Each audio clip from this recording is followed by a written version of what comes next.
About 7.5 minutes to go. Rodrigo Baptista in the Flying Lizard Porsche into the VP Racing Fuels acceleration zone and immediately able to open up that little bit of a gap. Here comes Kurtz on Stavely too, sorry. Yeah, Kurtz got a great run there off that final corner. Barkey immediately takes the middle of the road attitude coming down here towards the first corner. I think that's just to try and be a little bit defensive and not have to react to anyone behind him. Look, Kurtz there, he's almost, I think he was thinking about having to go at Ian James as well, but look at Stavely. Really nice run through turn one and takes that position back, does he? And Courtney just got Barkey. What a move by Jeff, went right around the outside of turn one, Cal. That's a game changer. Big. Because Barkey, he's struggling here. I don't know if he's got some pickup on his tires after this caution, but he is struggling for grip compared to how he was in green flag conditions a little bit earlier. You can see, look at the clag bouncing around as they run through that part of the track. He has to do, well, that was a defend, I think, on James, but his argument was I was looking at the inside of Courtney. Yeah.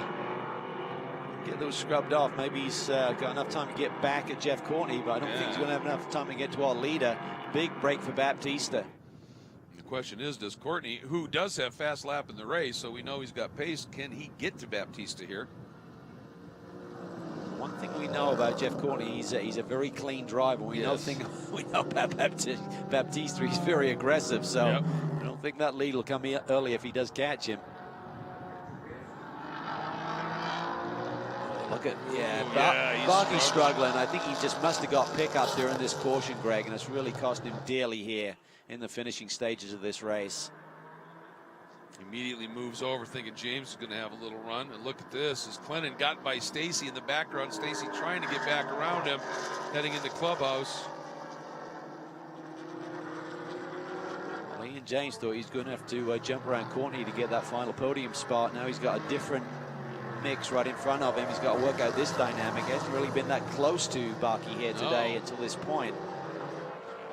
When Barkey turned in to wind up, which is the second to last corner, real early, I think he anticipated James might try something. Barkey may have got those tires scrubbed back up again. Yeah. As soon as he got through that final corner really well.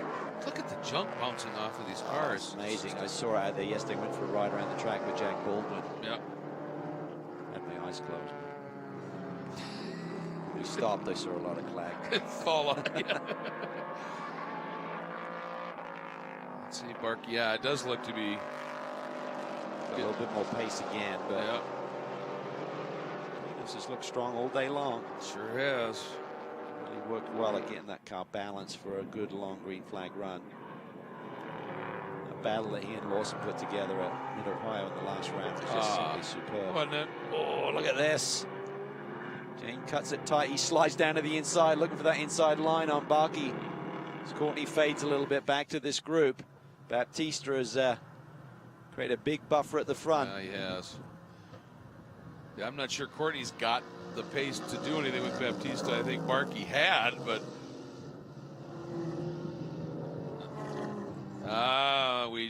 the 9-9 crew just getting a message pass on to your driver, a little bit too aggressive in your defense. Can't react. You got to be proactive. Pick your line. You can come off a corner. If you get bad momentum coming off a corner, you can change your line, but do it first. Yep. James going to get to the inside, maybe down into clubhouse. He got the run. Barkey went to cover it, but James got the nose inside. Yeah, he runs really wide, and Stavely's going to have a run on Barkey as well. Barkey knew it was coming, but James had such a run. Barkey knew if I move again, that would be a complete block. Nice job by Ian James. Yeah, it was.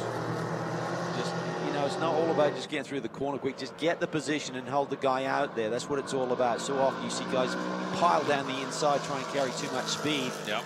Just once you got the guy after your flank and he can't turn in, just keep him there without running him out of road and then continue. But I'll tell you, I feel for Martin Barkey because so many races this year, Cal. We've seen him with a pole. He's been fast, but in the race itself, usually it's just been due to the BOP and the fact that the car doesn't race well. He's faded a little bit here. He must have had something with junk on the tires, and he's fading again. And he easily, in 2 laps, would catch Baptista. Yeah, he's going to be frustrated with this one because something went adrift since this caution. That's all we can assume, is that you got some pickup on the tires. And sometimes you can just be there and you're just in your own zone. You really got to be thinking all of the time.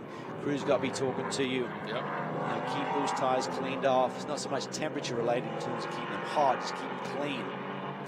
By the way, in the GTSA category, Kurtz leads, but Clennon has gone around Stacy and has closed up with a second and a half of Kurtz. Those two McLaren, Stacy there, and then Frank Gannett in the team number 24 to Stavely, who's very much an amateur and a newcomer to racing, is having a superb run, sitting third in the GTSA category right now, the second of those two Ginettas. That's awesome. And as you said, the two Black Dog Camaros have switched positions, Aschenbach up to 10th overall, 7th in the pro category.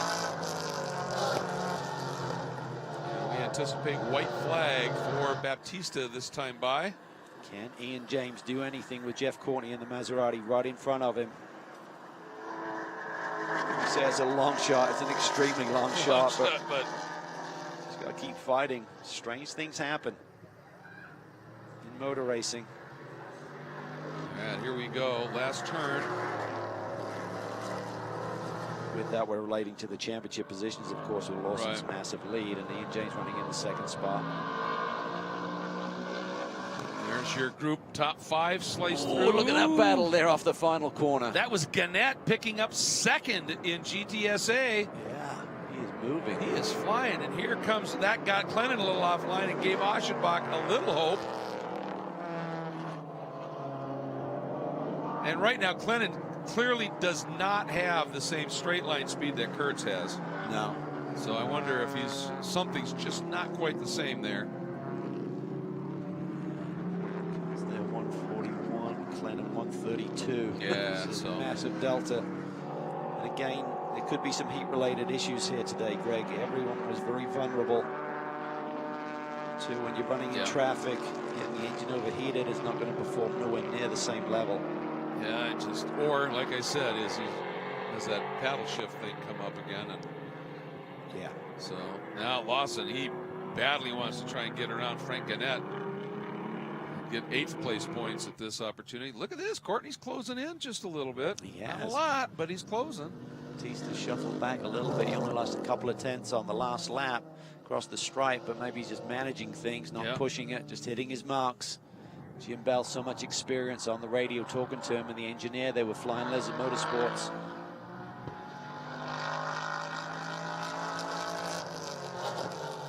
Last round of this championship, the first time we haven't seen a sweep of the GTS weekends. It was split between Aschenbach and Ian James, but Baptista right now. Into the, sorry, Cal, last couple of turns here. Courtney just not close enough. He's got a little bit of a gap over James, so if Baptista could just hit his marks. Could Stavely do anything with Barkey in the back? We'll watch that. But onto the front straight, going for his 3rd win of the year. Flying Lizard and Porsche win at Utah Motorsports campus. Courtney 2nd for Maserati. James another podium in the Avezzano GT, and Barkey just hanging on over Drew Stavely. And Kurtz winning at GTSA. Stacy next by Frank Gannett. What a story. 2nd in GTSA, and Lawson Aschenbach back in 9th. With Clennon hanging on for a podium at GTSA in 10th. Tony Gaples just missing it in the number 11 Black Dog Camaro in the 11th spot overall. Great drive by Baptista. Pole position. Nice first corner. Just flew through there and just took that line, attacked it.